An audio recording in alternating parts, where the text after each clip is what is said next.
So hey guys, welcome to my channel. তো আজকে আমরা আলোচনা করব ভন থুনেনের model of land use planning.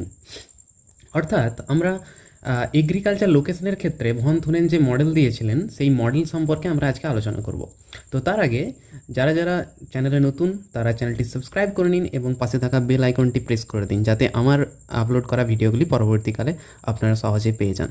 তো মডেলটি পড়ার আগে আমরা একটু জেনে নিই ভন থুনেনের সম্পর্কে। তো ভন থুনেন ছিলেন একজন জার্মান ইকোনমিস্ট এবং তিনি ল্যান্ড ওনারও ছিলেন। তিনি 1826 একটি বিখ্যাত বই লিখেছিলেন যেটার নাম হচ্ছে দ্য আইসোলেটেড স্টেট। এটা ভীষণ ইম্পর্টেন্ট এবং এটা বিভিন্ন ধরনের কম্পিটিটিভ এক্সাম, বিশেষ করে জিওগ্রাফির বিভিন্ন ধরনের কম্পিটিটিভ এক্সামে এগুলো আসে। তো এটা ভীষণ ইম্পর্টেন্ট বুক, তোমরা নোট করে নিতে পারো চাইলে। তো নেক্সট তিনি বলতে চেয়েছেন the model of agriculture land use which is also called the location theory of agriculture. তিনি তার থিওরিতে বলতে চাইছেন যে এগ্রিকালচারের ল্যান্ড ইউজ কেমন হবে এবং তার লোকেশন কোথায় হবে এই সম্পর্কে তিনি কিন্তু এই মডেলটি দিয়েছিলেন। সেখানে তিনি আরও বলছেন যে von Thunen made an effort to construct a theoretical model of land use with an objective to establish a relationship between agriculture land use and distance of location from a market. এবং তিনি তার মডেলের মধ্য দিয়ে মার্কেটের location এবং market থেকে লোকেশনের distance বাড়তে থাকার মধ্যে যে সম্পর্ক রয়েছে সেটা সম্পর্কেও কিন্তু একটা ধারণা দেন। তো এটার মানে বোঝাতে চাইছে, তো আমরা অবজেক্টিভটা দেখে নিই, তাহলে এটা আরও ক্লিয়ারভাবে বুঝতে পেরে যাব। তো মেন অবজেক্টিভ কী আছে? With increase in distance from market the intensity of production of a particular crop decline. অর্থাৎ তিনি বলতে চাইছেন যে increase in distance from market, অর্থাৎ মার্কেট থেকে যত ডিস্টেন্স বাড়তে থাকবে কোনো প্রোডাকশনের ক্রপের কিন্তু ডিক্লাইন হবে, অর্থাৎ তার ইন্টেন্সিটিও কিন্তু ডিক্লাইন হবে। তো নেক্সট তিনি বলতে চাইছেন the type of land use ভ্যারাইজ with distance from market. অর্থাৎ তিনি আরেকটি বলতে চাইছেন যে তিনি বিভিন্ন ধরনের ক্রপের যে ল্যান্ড ইউজ প্যাটার্ন সম্পর্কে একটা ধারণা দেওয়ার চেষ্টা করেছেন, যে মার্কেটের কাছে কোন ধরনের প্রোডাকশন হবে, মার্কেট থেকে দূরে কোন ধরনের প্রোডাকশন হবে এবং ফার্মার্সরা কোথায় সব থেকে বেশি প্রফিট পাবে। তো সেই নিয়ে কিন্তু তিনি বলতে চেয়েছেন। তো নেক্সট আমরা কনসেপ্টের মধ্যে ডিরেক্ট চলে যাই।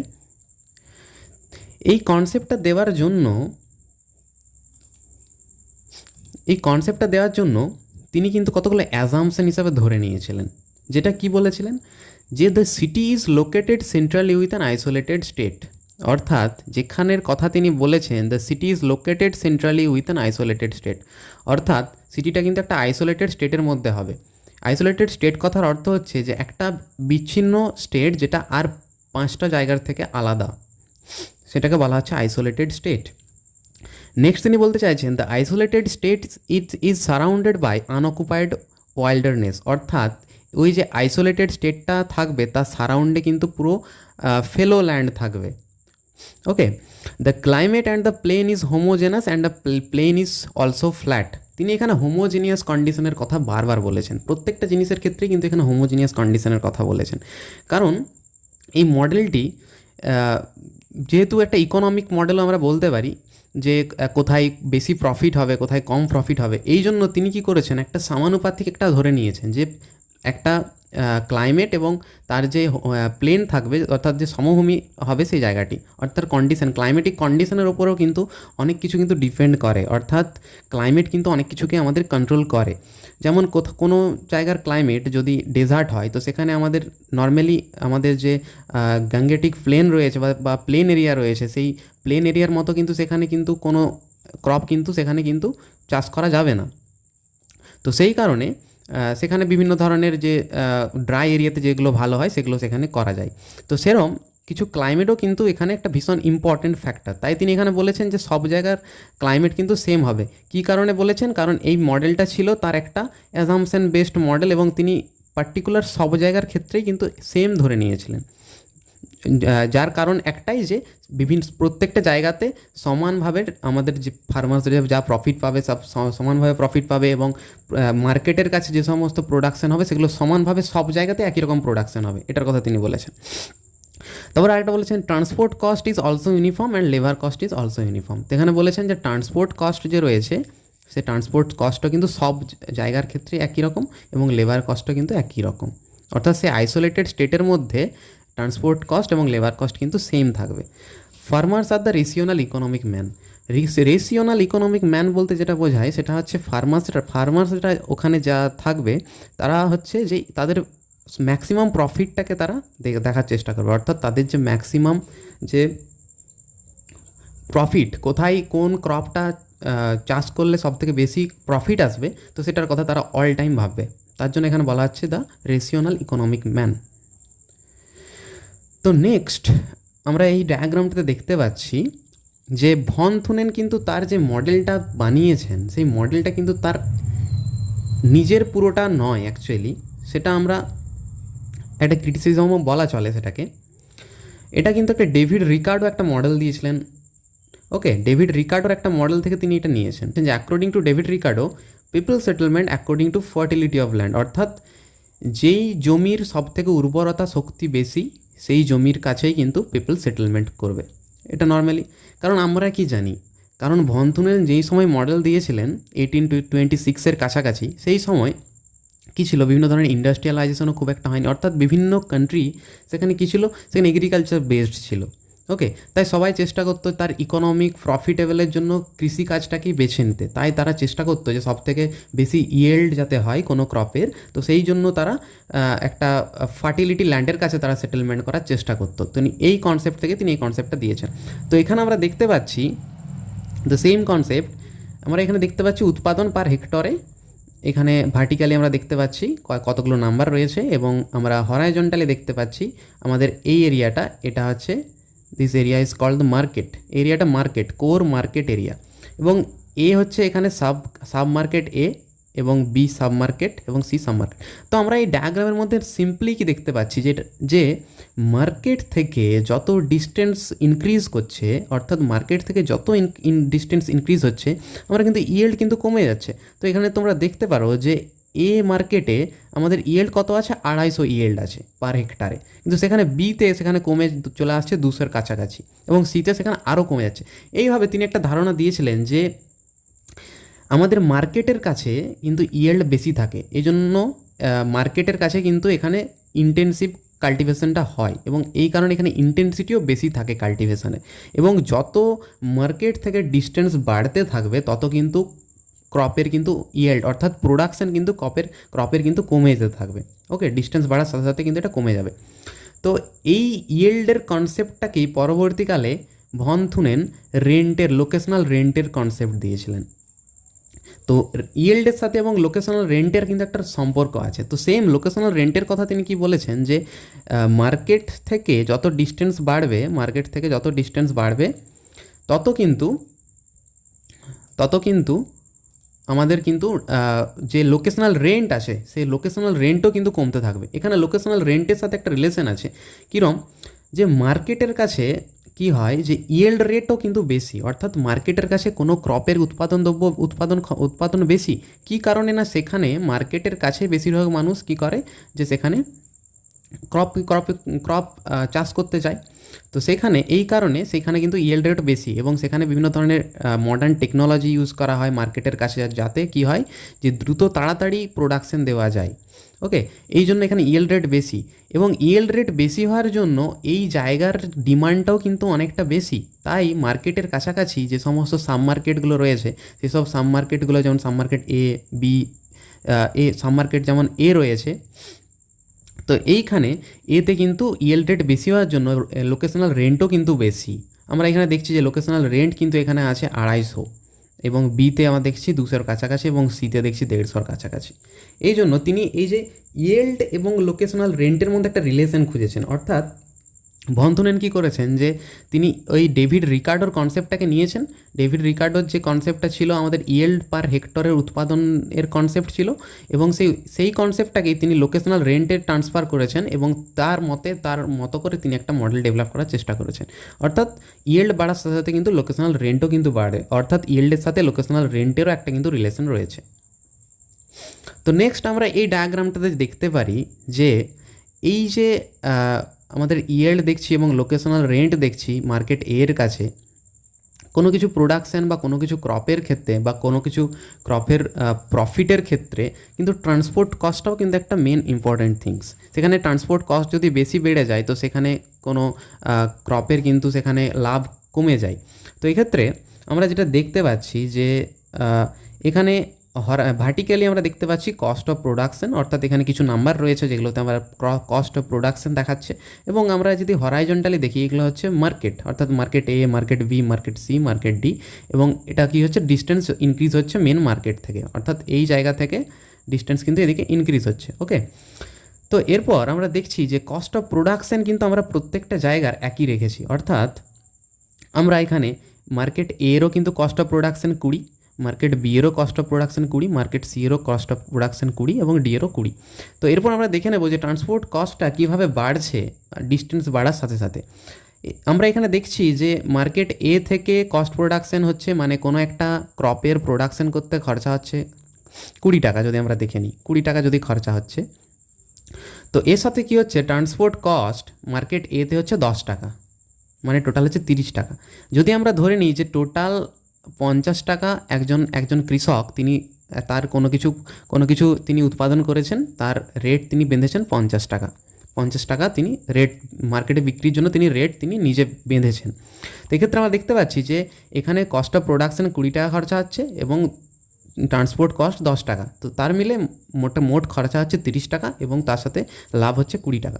তো নেক্সট আমরা দেখছি যে সেম কস্ট প্রোডাকশানও 20 টাকা রয়েছে এবং এখানে কিন্তু ট্রান্সপোর্ট কস্ট কিন্তু বেড়ে যাচ্ছে। ট্রান্সপোর্ট কস্ট এখানে কত হচ্ছে, এখানে 40-এর কাছাকাছি চলে আসছে, মানে এই যে ট্রান্সপোর্ট কস্ট এখানে 40-এর কাছাকাছি আসছে, অর্থাৎ এখানে কি হচ্ছে 20 টাকা আমাদের ট্রান্সপোর্ট কস্ট লেগে যাচ্ছে, তাহলে টোটাল খরচা কত হচ্ছে 40 টাকা, অর্থাৎ তার 10 টাকা লাভ হচ্ছে। থার্ড যদি আমরা দেখি, থার্ড এখানে কস্ট অফ প্রোডাকশন 20 টাকা এবং তার সাথে আমাদের ট্রান্সপোর্ট কস্ট যেটা রয়েছে সেটা কিন্তু 30 টাকা হয়ে যাচ্ছে, অর্থাৎ আমরা যদি দেখি কস্ট অফ প্রোডাকশানে কিন্তু এখানে 30 টাকা হয়ে যাচ্ছে, তাহলে তার কিন্তু 50 টাকায় পড়ে যাচ্ছে, কিন্তু তার কোনো লাভ হচ্ছে না। এবং তারপরে যদি দেখি যে এখানে যদি আমরা পরবর্তীটাতে দেখি, তো এখানে তার কস্ট অফ প্রোডাকশন হচ্ছে 20 টাকা এবং ট্রান্সপোর্ট কস্ট সেখানে 40 টাকা পড়ে যাচ্ছে মার্কেট ডিতে, মানে তার 10 টাকা লস হয়ে যাচ্ছে, 20-40-এ 60, মানে 10 টাকা লস হচ্ছে। তো এই ক্ষেত্রে আমরা বুঝতে পারছি যে কোর মার্কেট এরিয়া থেকে ডিস্টেন্স যত বাড়তে থাকবে তত কিন্তু ট্রান্সপোর্ট কস্টও কিন্তু বাড়তে থাকে, এবং ট্রান্সপোর্ট কস্টটা আরেকটা জিনিসের উপরে ডিপেন্ড করে, সেটা হচ্ছে প্রোডাক্টের ওয়েট কত রয়েছে। যেই প্রোডাক্টের ওয়েট বেশি সেই প্রোডাক্টের ট্রান্সপোর্ট কস্ট কিন্তু আরও বেশি।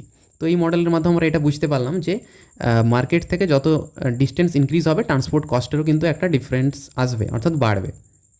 তার পরবর্তীকালে আমরা এই মডেলের মধ্যে দেখতে পাচ্ছি যে মার্কেটের সাব মার্কেট হচ্ছে এ এবং সাব মার্কেট হচ্ছে বি।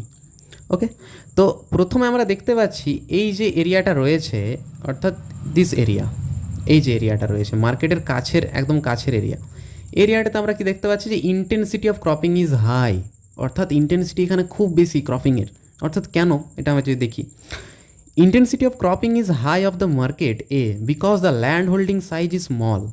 এখানে ল্যান্ড হোল্ডিং সাইজ কিন্তু সাইজ স্মল হওয়ার একটাই কারণ মার্কেটের কাছে যে কেউ চাইবে কোনো কিছু ক্রপিং তার চাষ করতে, অর্থাৎ মার্কেটের কাছে সবথেকে প্রফিট বেশি এবং সেখানে ট্রান্সপোর্ট কস্ট কম, এবং এই কারণে কী হয় যে সেখানে উৎপাদন ক্ষমতাটাও অনেকটা বেশি থাকে।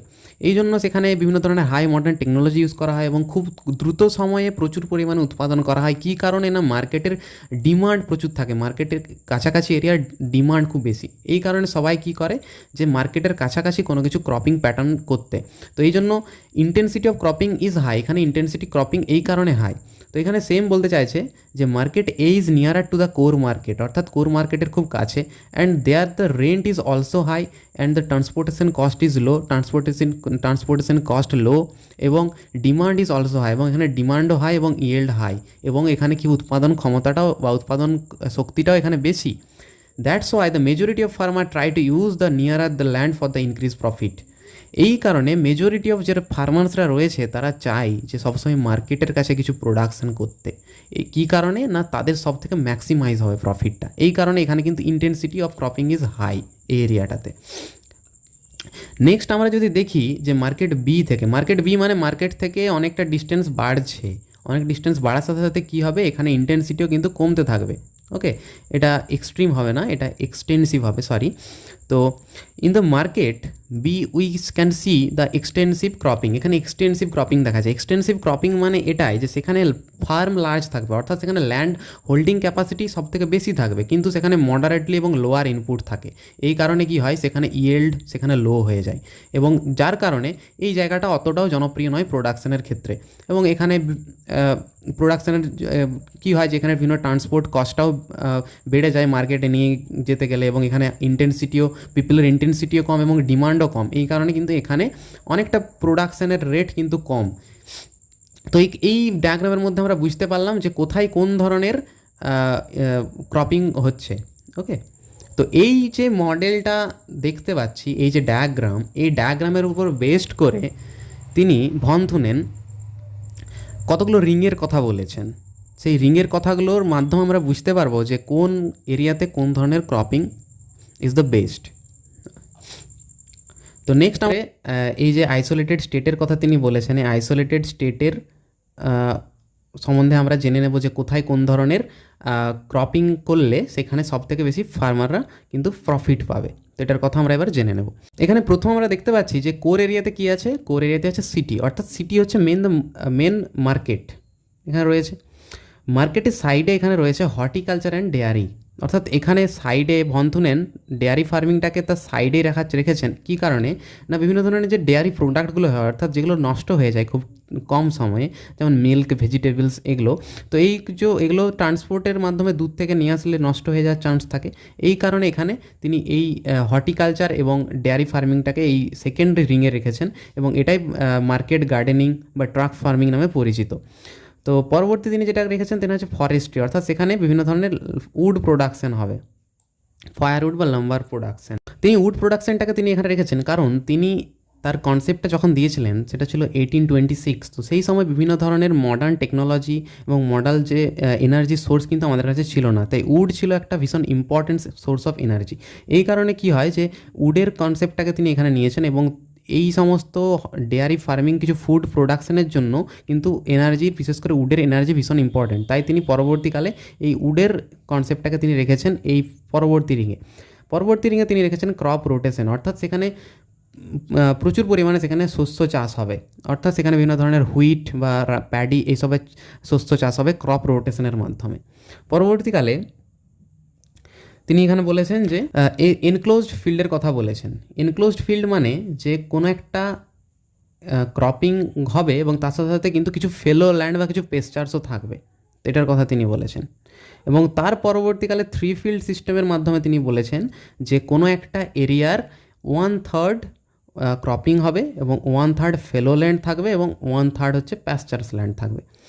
অর্থাৎ কোনো একটা এরিয়ার 1/3 ভাগ করে তিনি ডিভাইড করেছেন 3 ফিল্ড সিস্টেমসে। আর গ্রেজিং তিনি 6th ক্যাটাগরিতে তিনি গ্রেজিংটাকে রেখেছেন, কারণ গ্রেজিং একটা নির্দিষ্ট জায়গার প্রয়োজন হয়, গ্রেজিং সব জায়গায় হয় না, তাই তিনি সবার শেষে গ্রেজিং রেখেছেন। এবং গ্রেজিং থেকে পরবর্তীকালে গ্রেজিং মার্কেট থেকে দূরেও ভালোভাবে এস্টাবলিশড করা যায়, এই কারণে তিনি গ্রেজিংটাকে সবার শেষ রিংয়ে তিনি রেখেছেন। তো ভন থুনেন তার মেন যে রিংয়ের কনসেপ্টগুলো দিয়েছিলেন, তো সেখানে যদি আমরা দেখি, তো তারপরে এই কনসেপ্ট ভন থুনেন এই কনসেপ্ট দেওয়ার পর তিনি কিন্তু এই কনসেপ্টে কিছু মডিফিকেশান করেছিলেন। তো সেটা আমরা এবার দেখে নেব। তো এখানে আমরা মডিফিকেশান মডেলটা দেখতে পাচ্ছি যে তিনি কোরের মধ্যে তিনি একটা রিভারের কথা বলেছেন, অর্থাৎ তিনি এই যে তার কনসেপ্ট দিয়েছিলেন, এই কনসেপ্টে তার কোরে তিনি রেখেছেন সেন্ট্রাল সিটিকে, এবং সেকেন্ড পজিশনে যেটা ছিল same the market gardening and milk production, সেটাকে তিনি সেকেন্ড কোরে তিনি রেখেছেন, যেটার কারণ কী ছিল যে আমরা আগেই আলোচনা করেছি। এবং থার্ডে তিনি যেটা রেখেছেন সেটা হচ্ছে একটা রিভারকে রেখেছেন, যেটা নেভিগেবল রিভার। এবং ফোর্থ রিংয়ে তিনি রেখেছেন আমাদের ফায়ারউড এবং লাম্বার প্রোডাকশানকে, firewood and number of production. তো প্রথমে আমরা এই ডেভেলপড রিংয়ের আমরা কি দেখতে পাচ্ছি যে মেন হচ্ছে একটা কোর যেটা সেন্ট্রাল সিটি অর্থাৎ মার্কেট, এবং মার্কেটের পরবর্তী জায়গায় তিনি রেখেছেন যে মার্কেট গার্ডেনিং এবং মিল্ক প্রোডাকশানকে। এবং এই যে থার্ড জায়গা একটা ছিল, সেই থার্ড জায়গাতে তিনি রেখেছেন একটা নদীকে, একটা নেভিগেবল রিভারকে রেখেছেন, যেটাতে আমরা কিছু নেভিগেট করতে পারবো রিভারের মধ্য দিয়ে, এবং যেই রিভারের মধ্যে দিয়ে আমরা কিছু নেভিগেট করতে পারবো। এবং তার পরবর্তী তিনি রিংয়ে রেখেছেন যে ফায়ারউড এবং নাম্বার প্রোডাকশন। এবং তার পরবর্তী তিনি রেখেছেন ক্রপ ফার্মিং উইদাউট ফেলো, এবং তার পরবর্তীতে রেখেছেন crop farming fallow and pastures, and তার পরবর্তী থ্রি ফিল্ড সিস্টেম, এবং তার পরবর্তীকালে livestock farming or grazing. Okay, তো এই যে তার মডিফিকেশান মডেল ছিল, সেই মডিফিকেশান মডেলের তিনি মেন একটাই নতুন ইনক্লুড করেছিলেন, সেটা হচ্ছে নেভিগেবল রিভার, যেটাতে কিনা যে কোনো যে ফায়ার উড যে সমস্ত হবে, সে সমস্ত উড বা কোনো কিছুকে আমরা ট্রান্সপোর্ট করতে পারবো এই রিভারের মাধ্যমে। অর্থাৎ এই রিভার কিন্তু একটা থাকা প্রয়োজন। অর্থাৎ তিনি এটার রিভারের মাধ্যমে তিনি এটা বোঝাতে চেয়েছেন যে প্রাচীনকালে, অর্থাৎ সেই সময়, অর্থাৎ তিনি যেই সময় মডেল দিয়েছিলেন তখন কিন্তু বেশিরভাগ মানুষের যে সভ্যতাগুলো গড়ে উঠতো সেগুলো কিন্তু নদীকেন্দ্রিক সভ্যতা ছিল। তো এই কারণে নদীপথে কী হতো, আমরা সহজেই নদীপথ থেকে নদীর মাধ্যমে আমরা জল নিয়ে কৃষিকাজ করতে পারতাম, বা নদীপথের মাধ্যমে আমরা নেভিগেট করতে পারতাম। এই কারণে তিনি পরবর্তীকালে এই কনসেপ্টের মধ্যে কিন্তু এই নদীর যে কনসেপ্ট, অর্থাৎ রিভারের যে কনসেপ্ট, সেটাকে তিনি ইনক্লুড করেন। ওকে, পুরো মডেলটা আমরা জানলাম। তো এই মডেলের কিছু মেরিটস এবং কিছু ডিমেরিটস রয়েছে। তো মেরিটস সম্বন্ধে আমরা একটু আলোচনা করে নিই। তো মেরিটস হচ্ছে, it is a simplified and generalised model. এই মডেলটি খুব সিম্পল এবং খুব জেনারেলাইজড মডেল, খুব সহজে এটা বোঝা যায় এবং সহজেই কনসেপ্ট বোঝা যায়, এবং কোথায় কোন ধরনের কোন ক্রপিং প্যাটার্ন হবে এটা দেখলেই তার তিনি যা ডায়াগ্রাম দিয়ে বোঝানোর চেষ্টা করেছেন, তার মডেল দেখলেই এটা খুব বোঝা যায়। এবং it is one of the earliest pioneering approach which attempt to explain the agriculture land use pattern and economic sense. এবং তিনি এই যে এটা বোঝাতে চেয়েছেন, তার কনসেপ্টের মাধ্যমে আমরা সহজেই বুঝতে পারি যে মার্কেট থেকে কোনো কিছু ডিস্টেন্স বাড়লে সেখানে কিন্তু তার প্রোডাকশনের ইন্টেন্সিটি কমতে থাকে, বা মার্কেট থেকে কোথায় কোন ধরনের ক্রপিং সিস্টেম ডেভেলপ করলে বেশি প্রফিট পাওয়া যাবে, এটা সম্বন্ধে আমরা কিন্তু একটা খুব সিম্পলভাবে সুস্পষ্ট একটা কিন্তু ধারণা পেয়ে যাই। তো নেক্সট হচ্ছে, the model is the applicable at all scale. এবং এই মডেলটা অ্যাপ্লিকেবল করা যায় অল স্কেল, যেটা লোকাল স্কেলও হতে পারে, অর্থাৎ কোনো একটা ছোট্ট জায়গার উপরও হতে পারে, এবং সেটা রিজিওনালের ওপরও হতে পারে, এবং সেটা গ্লোবালেরও ওপর হতে পারে। অর্থাৎ এই মডেলের মেরিটস এটাই যে ভন থুনেন ওই সময়ে তিনি এই যে ইকোনমিক একটা যে কনসেপ্ট দিয়েছিলেন, যে কোথায় কোন প্রোডাকশন প্রফিট এইসব নিয়ে তিনি যে কনসেপ্ট দিয়েছিলেন, এই কনসেপ্ট সম্বন্ধে আমরা একটা সুন্দরভাবে একটা কিন্তু আমরা কনসেপ্ট পেয়ে যাই যে কোথায় কোন ধরনের ক্রপিং প্যাটার্ন ডেভেলপ করলে ফার্মার্সরা সবথেকে বেশি প্রফিটেবল হবে। এটাই হচ্ছে মেরিটস। তো নেক্সট হচ্ছে ডিমেরিটস কী আছে মডেলের। আমরা যদি তার অ্যাজামশনগুলোকে আমরা যদি ডিমেরিটস ধরে নিই, তো সেগুলোই তার ডিমেরিটস, এবং তার মেরিটসগুলোও কিছু ডিমেরিটস রয়েছে। তো ডিমেরিটস যদি আমরা দেখি, his assumption are not universally true. তার মডেল কিন্তু নট ইউনিভার্সালি ট্রু, মডেলটি কিন্তু ইউনিভার্সালি ট্রু নয়। তো ট্রু না হওয়ার কিছু কারণ আছে, কেননা কোনো একটা জায়গা কখনোই নর্মালি সব দিক থেকে হোমোজেনিয়াস রিজিয়ন হতে পারে না। এটাই সব থেকে বড় তার একটা ত্রুটি কনসেপ্টের। নেক্সট হচ্ছে, his model irrelevant to contemporary economics spatial scenario. অর্থাৎ তার মডেলটা কিন্তু আউটডেটেড মডেল এবং ইররিলেভেন্ট মডেল। কারণ কখনোই তিনি যে রিংয়ের কথাগুলো বলেছিলেন, যে তিনি তার কনসেপ্টে রিংয়ের কথাগুলো বলেছেন, মার্কেট থেকে কখনো কি ওই সেম রিং ওয়াইজ কি কোনো কিছুর প্রোডাকশন ক্রপিং হতে পারে? এটা কখনোই পসিবল না, এটা একটা ডিমেরিটস। এবং তিনি আরেকটা বলেছেন, there are the nothing possibility once region can not be the homogeneous region. একটা রিজন কখনোই হোমোজেনিয়াস রিজন হতে পারে না, সেখানে বিভিন্ন ধরনের ফিচার্স রইবে, বিভিন্ন ধরনের ফিচার্স সেখানে থাকবে, এবং সেখানে ক্লাইমেটও কিন্তু সেম হতে পারে না। অর্থাৎ ক্লাইমেটও যে এক জায়গার সেম হবে একটা কান্ট্রির মধ্যে, আমাদের ইন্ডিয়ার মধ্যে কি আমাদের সব জায়গার ক্লাইমেট কি একই, বা সব জায়গার ফিজিক্যাল ফিচার্স কি একই, সেটা কখনোই নয়। তাই হোমোজেনিয়াস কখনোই হতে পারে না, এটা একটা বড় ড্রব্যাকস। এবং ভন থুনেনের তিনি যে মডেলটা দিয়েছিলেন, সেই মডেলটা কোথাও যেন ডেভিড রিকার্ডোর কাছ থেকে নেওয়া, অর্থাৎ যেটা তিনি 9 বছর আগে দিয়েছিলেন। অর্থাৎ ভন থুনেন তার যে মডেলটা দিয়েছিলেন, সেটা বলতে গেলে বেশিরভাগ কনসেপ্টে ডেভিড রিকার্ডোর কাছ থেকে নেওয়া। তিনি নতুনভাবে নতুন কিছু কনসেপ্ট কিন্তু সেই মডেলে তিনি ইনভলভ করেননি। তিনি শুধু লোকেশনাল রেন্টের কথা বলেছেন। কিন্তু সেখানে আমাদের ডেভিড রিকার্ডো তিনি বলেছিলেন যে ইয়েল্ডের কথা বলেছেন। অর্থাৎ ইয়েল্ডের কথা যদি আসে, তো সেখানে নর্মালিভাবে রেন্টও কিন্তু পসিবিলিটি আছে অটোমেটিকভাবে বেড়ে যাওয়ার। তো এই হচ্ছে ডিমেরিটস।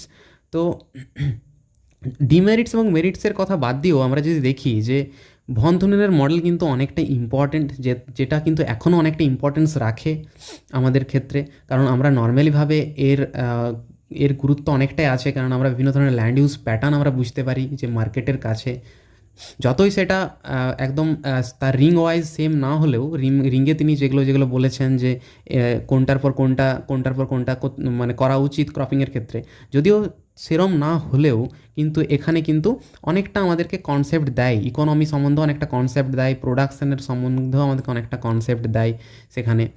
ওকে, তো এই ছিল আজকে ভন থুনেনের কনসেপ্ট, তো মেন কনসেপ্ট। তো আশা করছি সবাই ক্লিয়ার হয়েছে। তো থ্যাংক ইউ ফর ওয়াচিং।